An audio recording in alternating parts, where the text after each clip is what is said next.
Voilà. Bonjour mes chers amis, nous allons voir Bezrat Hashem un pasouk de Yeshaya dans l'une des haftarot les plus connues, les plus célèbres. Kumi Ori qui va orer Uchvod Hashem Alaïch Zarach.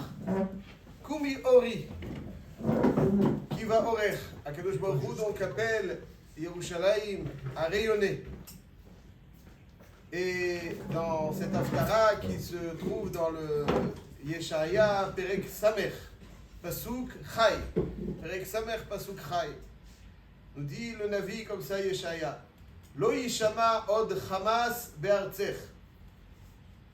Arrivera un jour où on n'entendra plus parler de Hamas sur ta terre.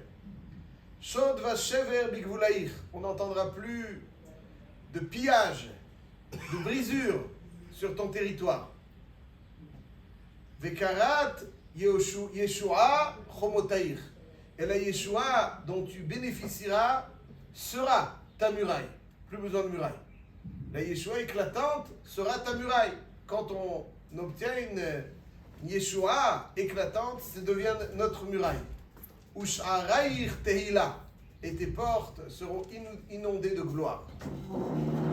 Et le Baal HaTurim, donc quand est-ce que Vekarat Yeshua chomotaïch. Vekarat Yeshua chomotaïch. Le Baal HaTurim, à la fin de Parashat Vayelech, donc on voit, donc arrivera un moment où Lo yishama od Hamas be'artzech. Quel est donc ce moment où Lo yishama od Hamas be'artzech et Shod vashever bigvulaïch Vekarat Yeshua chomotaïch. Alors le sens premier, comme nous avons dit, Karat Yeshua chomotaïch, ça veut dire que ta Yeshua sera ta muraille. Mais le Baal HaTurim nous fait remarquer à la fin de Parashat Vayelech qu'il y a 4 fois dans le Tanakh qu'on évoque ce terme Vekarat. Quelles sont les 4 fois où on évoque ce Vekarat? Alors je vous cite le Baal HaTurim. Il est marqué dans Parashat Vayelech, Moshe Rabbeinu dit au Ham Israël que à un certain moment de l'histoire arriveront des choses non souhaitables. Vekarat etrem hara'a be'acharit hayamim ki ta'asu et hara be'enei Hashem le'achriso be'ma'aseh yadechem. Vekarat. Nous dit le Baal HaTurim que dans le Tanakh 4 fois il y a marqué ce terme Vekarat. La première fois dans Parashat Vayelech. Pas la première fois. Une fois déjà dans Parashat Vayelech. Où est-ce que c'est marqué encore une fois le mot Vekarat dans la Torah? Vekarat Shemo Ishmael. Quand Agar se sauve, a été chassé plutôt, alors Hachem, donc le malach dit à Agar, Vekarat Shemo inach harar, veyaladet ben, Vekarat Shemo Ishmael ki shama Hachem. Tu l'appelleras Ishmael. Vekarat Shemo Ishmael. Donc Vekarat Shemo Ishmael, c'est la première fois où il y a marqué Vekarat. Ensuite, la deuxième fois, il y a marqué Vekarat, c'est dans Parashat Vayelech. Vekarat et Tremara. Troisième fois, c'est marqué Vekarat dans Yeshaya. Vekarat Shmo Emmanuel. Et quatrième fois, il y a marqué le mot Vekarat, Vekarat Yeshua chomotaïch. Le passage qu'on vient de lire. Vekarat 4 fois. Et comme à son habitude, le Baal HaTurim va prendre des mots similaires et finalement, à travers une constitution donc, de raisonnement, à travers ces mots similaires, va révéler un message. Donc comment il faut lire ces 4 termes de Vekarat? Nous dit le Baal HaTurim, Kshetikra etrem hara'a, Vekarat Ishmael. Vekarat Ishmael. Vekarat Ishmael, ça veut dire, il dit, Shetitpalel la'el she'ishma elecha. Parce que, précision. Pourquoi Ishmael s'appelle ainsi? Hashem va entendre nos plaintes. Ishmael. Dans le Torah, il y a marqué Kishama Hashem. Kishama Hashem. Et en hier, Hashem au passé. Et donc, Hashem, Kishama Hashem et en hier, Vekarat Shebo, la raison pour laquelle tu vas l'appeler Ishmael, Kishama. Yishmael, Yishma, c'est au futur. Alors pourquoi Shama n'explique pas, a priori, pourquoi Yishmael? Nous disent donc Chazal, Yishmael, et je cite un pirkei de Rabbi Eliezer, Perek Lamed Bet. Nous dit le pirkei de Rabbi Eliezer comme ça. Velama nikra shmo Yishmael, לא שמע אל. ולא שמע אל, שעתיד הקדוש ברוך הוא לשמוע בכל נאקת העם ממה שעתידים בני ישמעאל לעשות. שנאמר ישמעאל ויענם. Il y a marqué dans Télim, Ishmaël ויענם. Donc Pirkei de Rabbi Eliezer dit que Ishmaël s'appelle ainsi parce qu'un jour viendra où Ishmaël, par ses persécutions, va, voilà, Ishmaël va, par ses persécutions, faire en sorte que le Ham Israël va prier de toutes ses forces, parce qu'il va avec ce qu'il va endurer. Be'acharit hayamim. Be'acharit hayamim. עתיד הקדוש ברוך הוא לשמוע בכל נאקתם ממה שעתידים בני ישמעאל לעשות. C'est pour ça qu'il s'appelle Ishmaël. Donc nous dit ici le Baal HaTurim, וקראת אתכם הרעה lorsqu'il arrivera des choses vilaines, וקראת ישמעאל. Et וקראת ישמעאל שתתפלל לאל שישמע אליך, וקראת, tu appelleras ישמעאל. יהי רצון שישמעאל, ישמעאל au futur, ישמעאל. וקראת שמו עמנואל, השם soit avec nous. Et là, lorsque וקראת אתכם הרעה, וקראת שמו ישמעאל, וקראת שמו עמנואל, alors là, la conséquence sera וקראת ישועה חומותיך. Tu n'auras plus besoin de muraille. La Yeshua dont tu vas bénéficier sera la muraille. Donc on voit ici que la Torah, Chazal, elle nous font prendre conscience que le nom même de Ishmaël, c'est celui qui va provoquer des tfilotes qui vont être tellement profondes que Ishmaël, Akadosh Baruch Hu va lui dire, et Immanuel, Vekarat Shemo Immanuel, Vekarat Yeshua Chomotaich. Et tout cela nous mène en fait à la réflexion très brève suivante. C'est qu'en fait nous nous rendons compte que des fois les tfilotes ne sont pas telles qu'elles devraient être. Et donc Hachem nous met dans le contexte qui nous oblige à faire la tfila comme il faut. Ishmaël, un petit peu comme l'idée de Mipnei mayu avotenu akurim, Mipnei שהקדוש ברוך הוא מתאווה לתפילתם של צדיקים. הגמרא, חז"ל nous disent, pourquoi est-ce que nos ancêtres, nos pères étaient stériles? Abraham était stérile.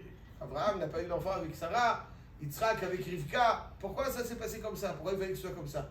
מפני שהקדוש ברוך הוא מתאווה לתפילתם של צדיקים. Parce qu'Hachem aime entendre. On va essayer d'approfondir un petit peu. Donc là aussi, il y a Kadosh Baruch Hu quelque part nous dit le Chazal, pourquoi il s'appelle Ishmaël alors que Shamaël? Parce que le fait qu'elle a été chassée, d'une certaine façon, ça va se reproduire dans l'histoire.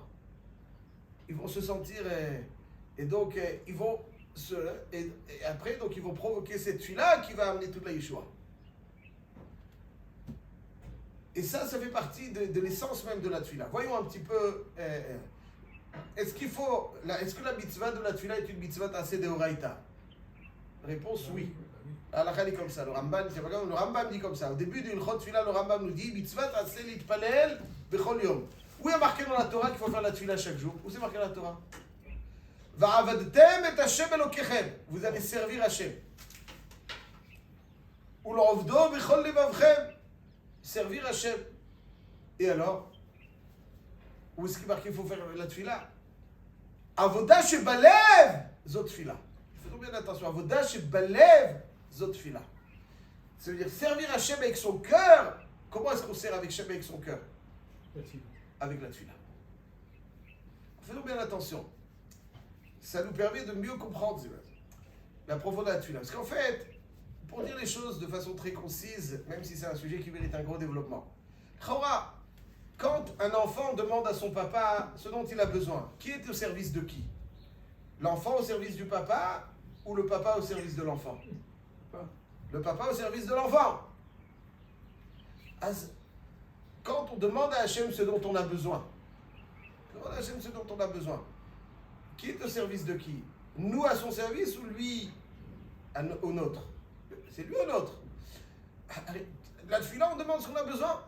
Alors ça c'est une avoda. Ça c'est une avoda. Dans toute la Torah, il n'y a pas marqué sur beaucoup de choses. Quand le Pesach, il y a marqué que c'est une avoda.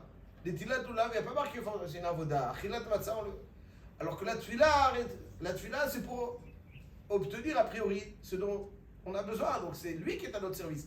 Et ça s'appelle être au service d'Hachem.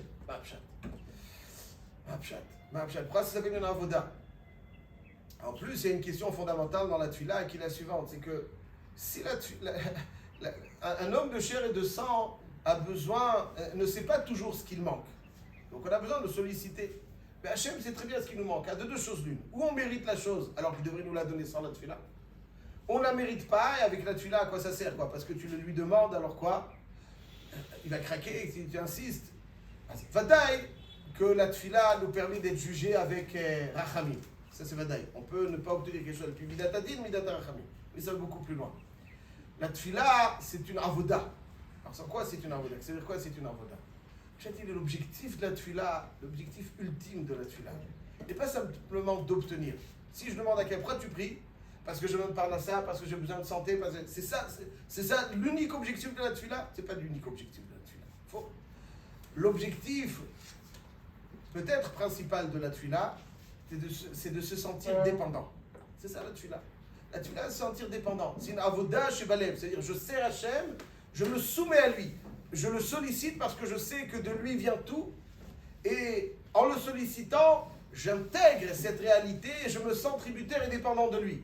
C'est pour ça que l'objectif de la tefila, c'est une avoda. Peut-être avoda chez Balev. Avoda chez Balev. Quand je prie,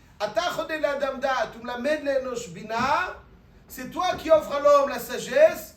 Je suis conscient que si Hachem ne m'offre pas la sagesse, je reste bête. Quand je suis un mathématicien ou un grand lamdan, si quelqu'un n'a pas le date qu'Hachem lui offre, il ne voit rien du tout. Il reste bête. C'est Hachem qui nous offre tout. On fait Cholam Israël, etc., etc. Ça, c'est le son de la tefila, c'est d'être conscient que je suis dépendant de lui. Et ça, comme c'est le son de la tefila, ça ne suffit pas de réciter la tefila. La tefila, c'est l'avoda chez Balev. C'est-à-dire se sentir dépendant. C'est avoda chez Balev. C'est avoda chez Balev. Ça, c'est le yesod de la tefila. Et donc, lorsque, nous disent Chazal, lorsque Ishmaël, il provoque la tefila pour se sentir, on sait qu'elle la noix de Ishaïm. Et là, la vie nous c'est lui qui provoque cette réalité de la tefila. Et grâce à ça, grâce à ce sentiment, Ishmaël. Ça, c'est le solémat. Donc, ça veut dire, autrement dit, ce sur quoi il faut mettre l'accent, c'est sur la tefila. Si on a l'impression qu'on peut faire la tefila sous les préaux, ou on peut faire la tefila... Alors, où on va? Quel chou tu vas? En fonction de l'heure où je vais me lever. C'est-à-dire, il faut fixer un endroit dans sa tefila, que ce soit un endroit A, B, C, peu importe. C'est-à-dire, c'est quelque chose de sérieux. Tu dis pas où tu vas travailler, en fonction de là où je vais me lever, je vais aller à ce bureau. Non, quelqu'un il a besoin d'être dans l'environnement, d'un environnement qui lui est familier, parce que c'est comme ça qu'il travaille correctement. Tu vois. Si tu te balades, tu ne travailles pas correctement. Là, c'est la même chose. Tu ne vas pas ici prier, c'est un cover, un makom filato. Il faut que l'endroit dans lequel tu pries soit familier, pas pris au hasard. Évidemment, bébé ta knesset. Et la tefila n'est pas une récitation. Plus on va vite, plus on la récite. Keilou, j'ai 50 ans, je prie plus vite qu'à 20 ans, donc je prie plus rapidement. Exactement comme il est inconcevable que quelqu'un de 50 ans ait le même niveau en Torah, en limoud, que quelqu'un de 20 ans, il est inconcevable que quelqu'un prie à 50 ans comme il prie à l'âge de 20 ans. C'est inconcevable. La tefila, c'est une avoda. C'est-à-dire que quelqu'un doit se sentir encore militaire. La tefila doit être encore plus de cœur. C'est pas... Là, c'est l'avoda chez Balev, pas avoda chez Bapé, avoda chez Balev, il faut le dire, il faut exprimer, mais c'est l'avoda chez Balev. Yehi Ratson, qu'on soit zoché à être une tefila, la tefila c'est une avoda, comme tous les autres domaines de la avoda, Hachem, Yiratson, qu'Hachem nous exauce et qu'on mérite Vekarat, Yeshua, Chobotaïr, qu'on n'ait plus besoin de murailles pour protéger la Yeshua dont on va bénéficier. Elle-même sera la muraille, plus personne n'osera nous toucher et on sera zochel à la voix de Yeshaya. Kubiori qui va orer, Chokvod Hashem à la Yirzara. Kubiori qui va orer, Chokvod Hashem à la Yirzara.